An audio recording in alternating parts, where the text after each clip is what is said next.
Check power cut ఉప సర్పంచ్ల అధికారం రద్దుకు ప్రతిపాదన సంతకాల కోసం ప్రజాప్రతినిధులు తిరకాసు.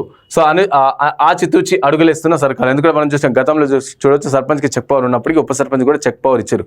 కానీ ఇప్పుడు ఆ చెక్ పవర్ కట్ చేసే విధంగా రాష్ట్ర సర్కార్ ఆచితూచి అడుగులు వేస్తుంది అని చెప్పేసి ఒక న్యూస్ వచ్చింది. గ్రామ పంచాయతీల్లో ఉప సర్పంచ్లకు చెక్ పేపర్ రద్దు చేయాలనే ప్రతిపాదన తెరపైకి వచ్చింది.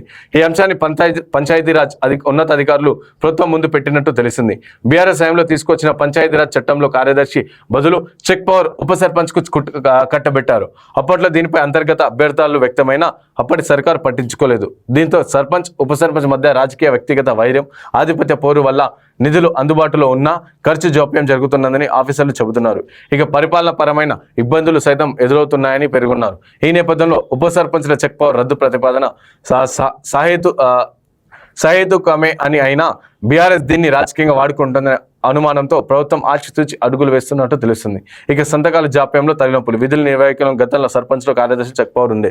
అంటే గతంలో ఏం జరుగుతుందంటే సర్పంచులందరూ కూడా సర్పంచులు ఉప సర్పంచ్ ఇద్దరికి కూడా చెక్ పవర్ ఉండే. అయితే ఏదైనా గ్రామానికి నిధులు వచ్చినప్పుడు సర్పంచ్ సంతకంతో పాటు ఉప సర్పంచ్ కూడా సంతకం చేసి ఆ నిధులు వాడుకోవాల్సిందే. కానీ సర్పంచ్ ఒక పార్టీకి చెంది ఉప సర్పంచ్ ఇంకో పార్టీకి ఫేవర్గా ఉన్నప్పుడు ఈ విధంగా జాప్యం జరిగి నిధులు బయటకు రాలేక గ్రామాలలో చాలా ఇబ్బందులు పడింది.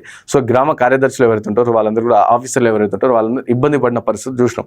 కాబట్టి ఈసారి అయినా సరే వాళ్ళకి ఉప సర్పంచ్ చెక్ పవర్ తీసే విధంగా ఈ ప్రభుత్వము ఒక ఆలోచన ఉన్నట్టు తెలుస్తుంది. కాబట్టి ఒకవేళ సడన్గా తీసేస్తే ఉప సర్పంచ్లందరినీ ఏకం చేసి బీఆర్ఎస్ ఏ విధంగా రాజకీయ పరంగా యూజ్ చేసుకుంటుందో అనే భయంతో కొంచెం మాపి వెళ్ళే విధంగా చేస్తున్నట్టు తెలుస్తుంది. ఈ ప్రభుత్వం చర్యలు తీసుకుంటుందో తెలుస్తుంది అనమాట.